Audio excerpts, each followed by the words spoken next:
guys, Bolt96 here, but the O is a 0. We are back with the latest edition of one player from each Premier League team who each Premier League team could sign. And in this one, we are looking at Manchester United. Now, it's another big one. It's another big team. It's another big video. They are a team in transition, but despite that, they've been playing pretty well this season. They've been getting results. Won a cup. They're doing all right. They're not doing too bad. Regrettably, I say, as a Liverpool supporter. So yeah, in this video I've tried to consider that. I've tried to consider the fact that they will be looking to push on from that and probably try and push for the title next season. Let's see where they go with that, but for now I'll be quiet on the intro and you can now listen to me on the video. Arsenal, Granit Xhaka. This was a really tough one to start. I can't realistically see any player of Arsenal making this transfer across, so I've just decided to pick a player who would do well for United. No matter how unlikely the transfer is, Granit Xhaka has become a real leader at Arsenal and has moulded into a very important member of the squad. His characteristics would suit Manchester United's requirements. Tough tackler, nice pass with the ball, and will grab the odd goal from midfield. Probably partner Casemiro really well. Aston Villa, Emiliano Martinez. Manchester United could very likely lose David De Gea in the summer as he is out of contract and they have been unable to agree a deal thus far. They currently will also lose Tom Heaton on a free and Jack Butland will return to Palace from his loan spell. Dean Henderson will be coming back, which is a plus, but they will need another goalkeeper and one who is good enough to play for a team who should be regularly pushing for top 4. Martinez is a World Cup winning goalkeeper and he was one of the best in the league. United should go for him if they lose De Gea. Bournemouth, Marcus Senesi. Manchester United could do with some centre-back improvements. Varane and Martinez are good, but Varane is injured a lot. Maguire shouldn't be a starting centre-back for Manchester United and Lindelof should be looking to leave and Bailly doesn't have a future there. Don't think Senesi would be a main centre-back for Manchester United at all, but he is a good player and he would provide a good replacement to Lindelof and Bailly as United's third or fourth choice centre-back. Brentford, Vitaly Janelt. Manchester United's midfield is almost entirely full of late 20 to early 30-year-olds. They would benefit from getting a younger player in their squad who will boost the depth and has years in the bank for growth and development. The one caveat of this is that I don't think they should go too young and should get someone in who has a decent level of experience. 24 years of age and having played nearly every game in the Premier League over the past 2 seasons, Janelt will be a nice choice. He's a tough player who is comfortable with the ball at his feet. I think he would suit Ten Hag's preference for his midfield and will be a decent player to get in. Also, let's not forget that Janelt once said that Manchester United is his favourite team, so it's a match made in heaven. Brighton Hove Albion, Robert Sanchez. I did consider picking Evan Ferguson on this one as Manchester United definitely need a new striker or two, but I've decided to look at their goalkeeper situation again. If De Gea leaves, they are going to need a new signing, so why not look at his international compatriot Sanchez? I really rate this player and I think he will be excellent for one of the Big Six teams. I'd argue he would actually be an upgrade on De Gea in the modern game, and at 25 years of age, he could be Manchester United's number 1 for the next decade. Chelsea, N'Golo Kante. Kante's contract is up in the summer and if Chelsea are unlucky enough or stupid enough to let him go, then he will be an unreal pickup for Manchester United.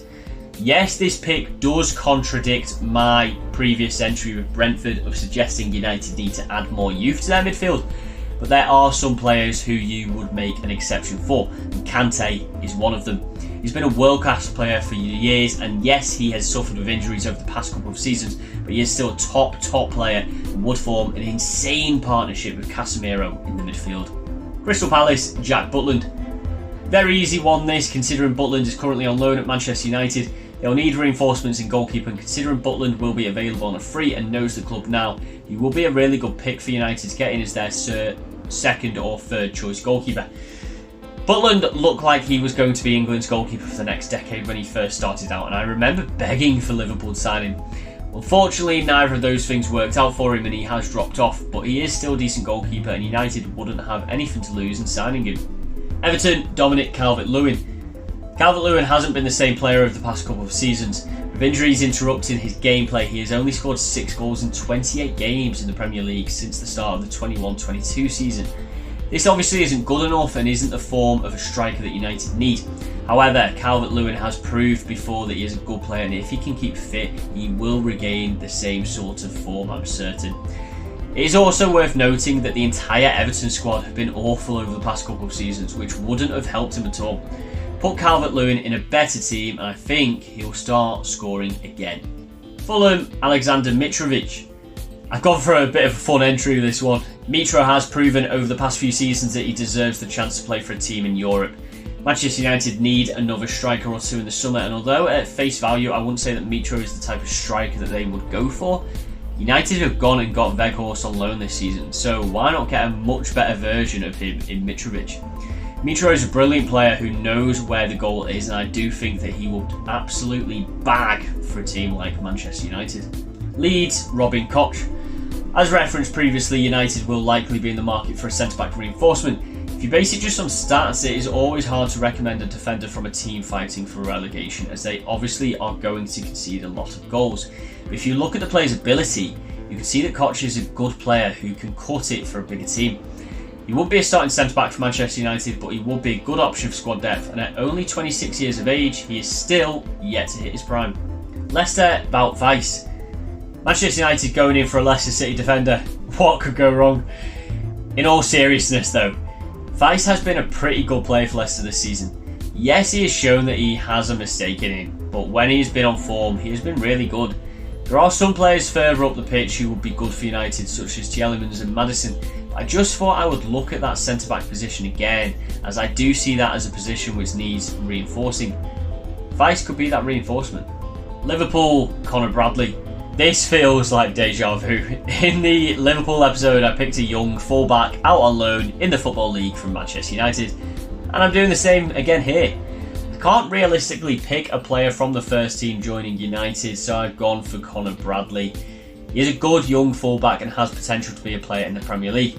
With some work and development, he would be a decent squad option. Manchester City, James McAtee. United aren't going to be signing any players of importance for City, so I've gone for a young loanee in McAtee. He is performing well for a Sheffield United team who are on the cusp of automatic promotion and could get a move away to a bigger team. Very unlikely to join United, but being Salford born, he would be more suited to them if tradition is anything to go by. Newcastle, Sven Botman. Looking at centre-back again, and Botman will be a fantastic transfer for United. Newcastle have no reason to let him go, so this probably wouldn't happen, but he would definitely be an improvement on Maguire, Lindelof and Bailly, as well as a more than reasonable deputy for Varane during half the season where he is seemingly mandatorily injured. The cost would be silly money to try and pry him away, but again, he would be an improvement. Nottingham Forest, Brennan Johnson. I didn't suggest Evan Ferguson earlier in this list, so I'll choose now to suggest the other young homegrown striker who's having a breakout season. At the start of the season, I thought Johnson was going to be one of those strikers who just doesn't score the goals in the Prem. But here we are talking about a player who's averaging a goal contribution in every 3 Premier League matches, which for a struggling team, new to the league, and at only 21 years of age, is really good. He is nowhere near the finished article and he wouldn't be starting for United, but he could be a decent option off the bench. Southampton, James Ward-Prowse. Ward-Prowse has been gradually improving every single year of his career, to the point now where I think he needs to be making the move away if he wants to try and achieve any silverware. Very good, consistent player who is ridiculously lethal from set pieces. He's earned a big money move away and I could see this transfer happening. Spurs, Uwe Bissouma. I think Højbjerg will be a good fit at Manchester United, but I don't see why the player or Spurs would opt to move away. I did then consider Harry Kane, as he of course could be leaving for silverware, but is he that much more likely to win silverware with United than he is with Spurs? Possibly, but he'd probably want to go to a team more guaranteed, so I've opted to go for a move which might not be too difficult to envisage. Bissouma did only just sign in the summer. He is a really good player and he hasn't had the worst of seasons for Spurs, but I do think that he hasn't been quite the impact that they were expecting. Depending on if the right money came in, I think they will consider offers and he could be a really good player for this Manchester United team. West Ham, Thomas Souček. Souček hasn't been quite as impressive this season, but neither has the whole West Ham squad. He is still a good player and would do a very good job for Manchester United in my eyes. Tall and powerful, he could be a shrewd acquisition for a team higher in the league. Wolves, Ruben Neves. Neves has been linked with Manchester United for a few seasons now, and this summer could finally be the time that he joins. He has earned his chance to be playing for a top 6 team, and United would welcome him into their starting side. Neves wouldn't come cheap, but he will be in the last year of his contract, and with an eagerness from the player to take the next step, Wolves could look to cash in on their star man. And there we have it, guys. That is who I think Manchester United could sign in the summer. If you liked what you watched, please do remember to like, comment, and subscribe. And make sure to let me know what you thought of my picks. In the next episode, we will be looking at Newcastle United. Could be a fun one. They've obviously got money to spend, and now having sort of 18 months, 2 years with the new owners, might be time that they start getting in some really major players. So make sure you come back for that video and see who I pick for Newcastle to sign from the other Premier League teams this summer. But in the meantime, check me out across my other socials. I'm streaming on Twitch under Bolts96 with the O is 0. And I'm on a few other socials. I am on Twitter, Instagram, and TikTok, all under the same handle. So please do remember to come down and check me out across those and see content I'm putting out there. Thank you very much for watching, guys, and I'll see you on the next video.